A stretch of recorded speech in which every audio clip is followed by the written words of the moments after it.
अस्सलाम वालेकुम friends and everyone, नमस्ते आप सबसे काल जी का आप लोग, मेरा नाम है, मैं हूं मैड। आप देख रहे हैं जिसको रिएक्शन चैनल 2.0। बहुत ही ज़्यादा स्वागत है आप सभी का हमारे चैनल पर। एक दफ़ा फिर से सबसे पहले तो यार चैनल को सब्सक्राइब कर लो जिन्होंने अभी तक नहीं किया, जिन्होंने किया है उनका बहुत ही ज़्यादा धन्यवाद और शुक्रिया।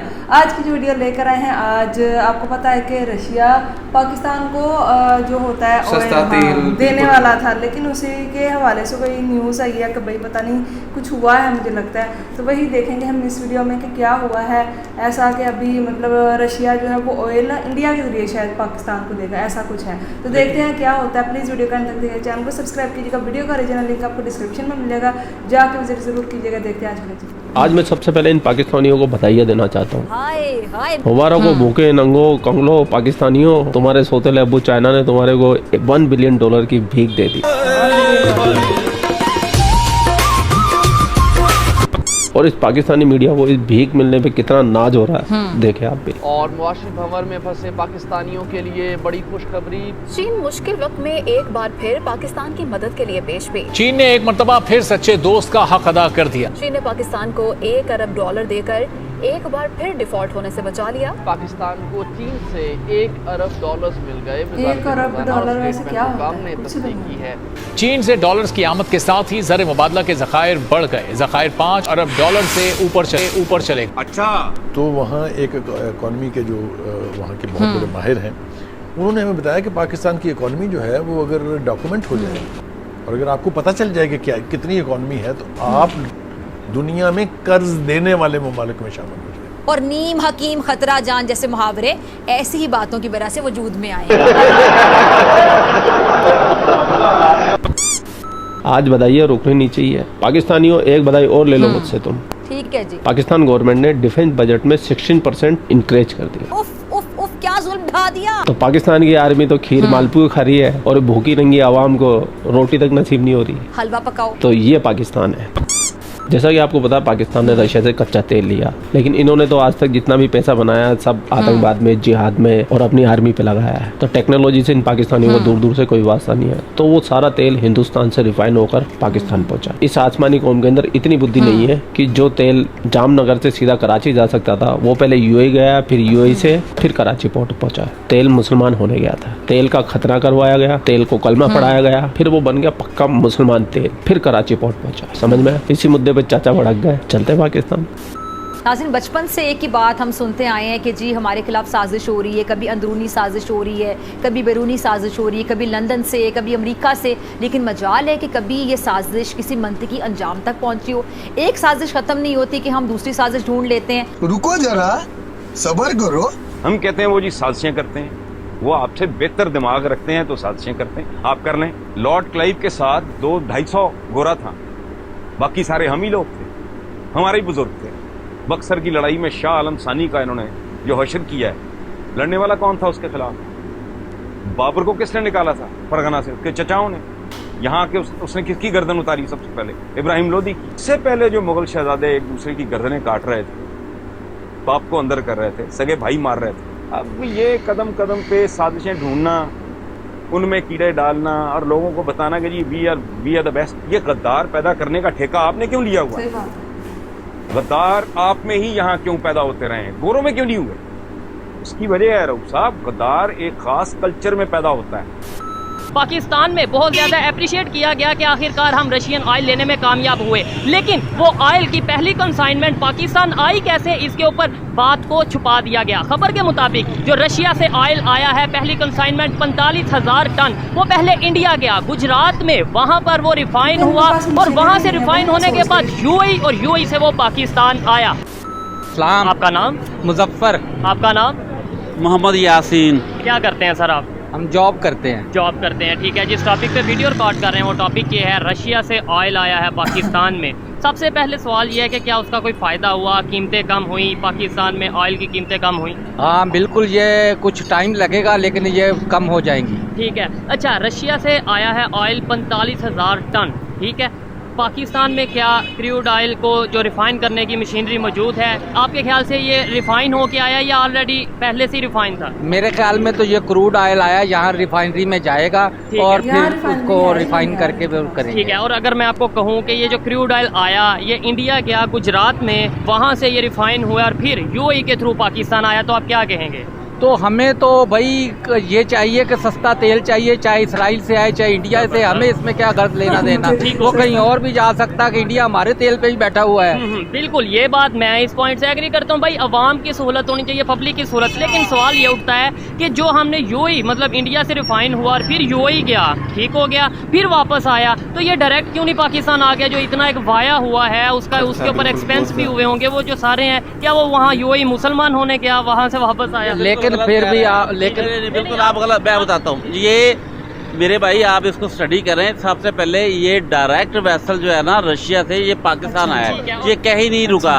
मैं आपको अगर रुका भी होगा तो जाहिर सी बात है कि गवर्नमेंट लेवल पे उन्होंने कुछ चेंजिंग करनी होगी, उसको टेस्ट करना होगा, तो बेहतरी के लिए किया होगा। आप क्या कहना चाहते हैं? ये कह ही नहीं रहा, मैं तो ये मैंने ये बोला कि ये खराबी के लिए बेहतर ही है हमारे पॉइंट ऑफ व्यू से, बहुत ये कहता हूँ बेहतर है। लेकिन बाकी चीजें क्यों नहीं हम मंगवाते? और दूसरे नंबर पे ये है कि यूएई से क्यों, मतलब डायरेक्ट ही आ जाता अगर वहाँ से। आपने कभी ट्रैवल किया इंटरनेशनल? जी मैंने किया। ठीक है, अगर आप थोड़ा सा इसको पीछे रखिए, अगर आप एमिरेट्स लाइन लेंगे तो आप पहले दुबई जाएंगे, ठीक है, फिर सऊदी अरब जाएंगे, फिर दुबई आएंगे, फिर पाकिस्तान आएंगे। ठीक है, अगर टर्किश एयरलाइन लेते हैं तो पहले टर्की जाएंगे, फिर कहीं आगे जाएंगे।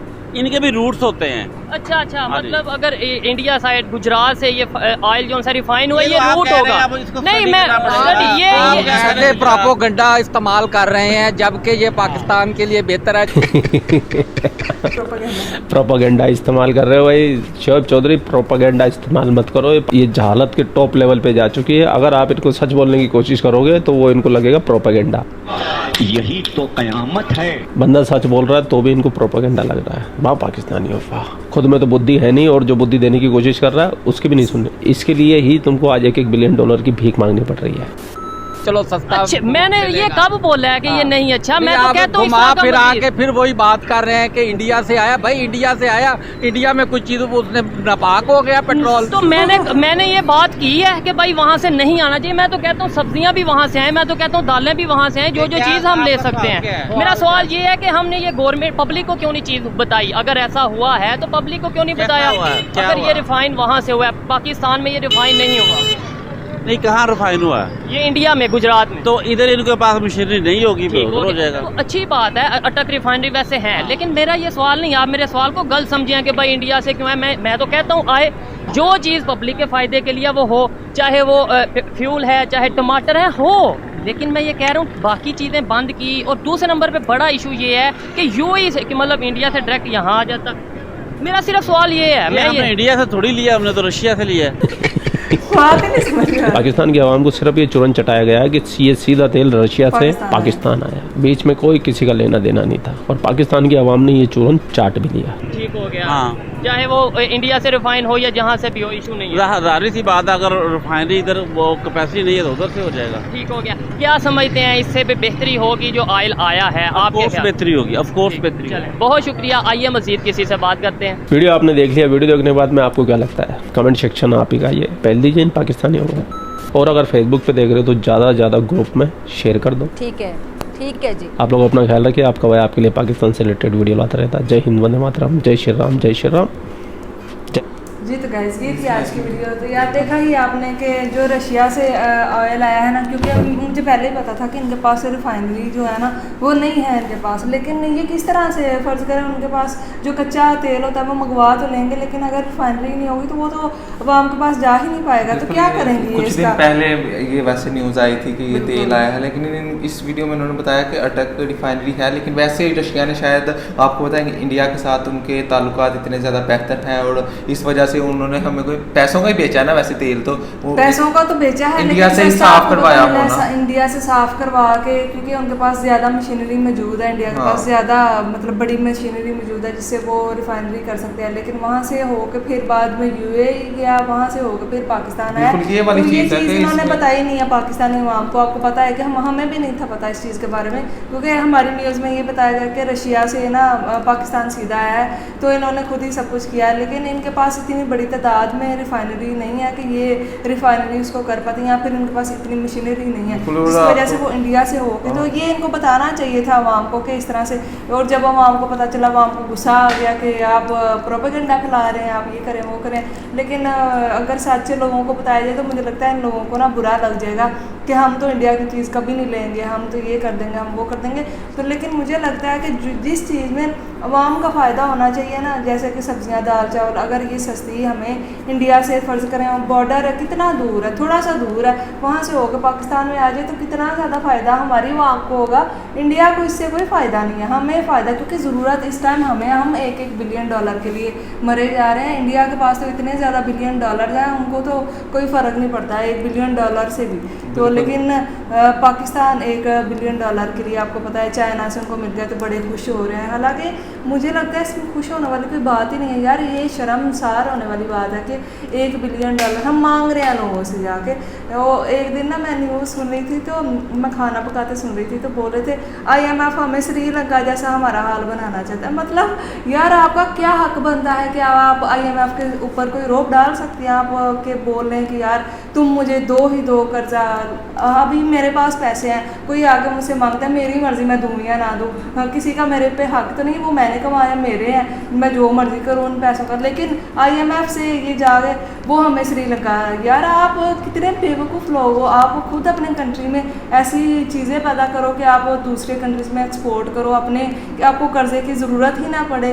लेकिन नहीं यार, ये कर्ज़ों पे चलने वाली हमारा कंट्री है। सेक्टर्स में ज़्यादा से ज़्यादा काम होने वाला है, काम होगा IT सेक्टर्स, क्योंकि अभी इसी आगे का जो दौड़ आने वाला है कि IT का है, तो ज़्यादा से ज़्यादा इसमें इन्वेस्टमेंट करने, जैसे इंडिया ने अपनी IT को इतना ज़्यादा बढ़ाया है, पता है इतने कि पैसे किस तरह से आगे जाना है, बिल्कुल इतने ज़्यादा वो पैसे इस चीज़ से कमा रहे हैं। उन्होंने अपना भेद जान लिया है कि किस तरह से अपने कंट्री को आगे लेके जाना है। ये पाकिस्तान ही है सिर्फ जो कि इतना पीछे रह गए हैं, इनको कोई ये भीख मांगते रहते हैं। इनको चाहिए कि अपने कंट्री में ऐसे रिसोर्सेज पैदा करें कि लोग इनसे मांगे, ये ना लोगों से मांगे। तो यही थी आज की वीडियो। तो कैसी लगी प्लीज़ बताइएगा, चैनल को सब्सक्राइब कीजिएगा। फिर मिलते हैं कौन वीडियो में। Thank you.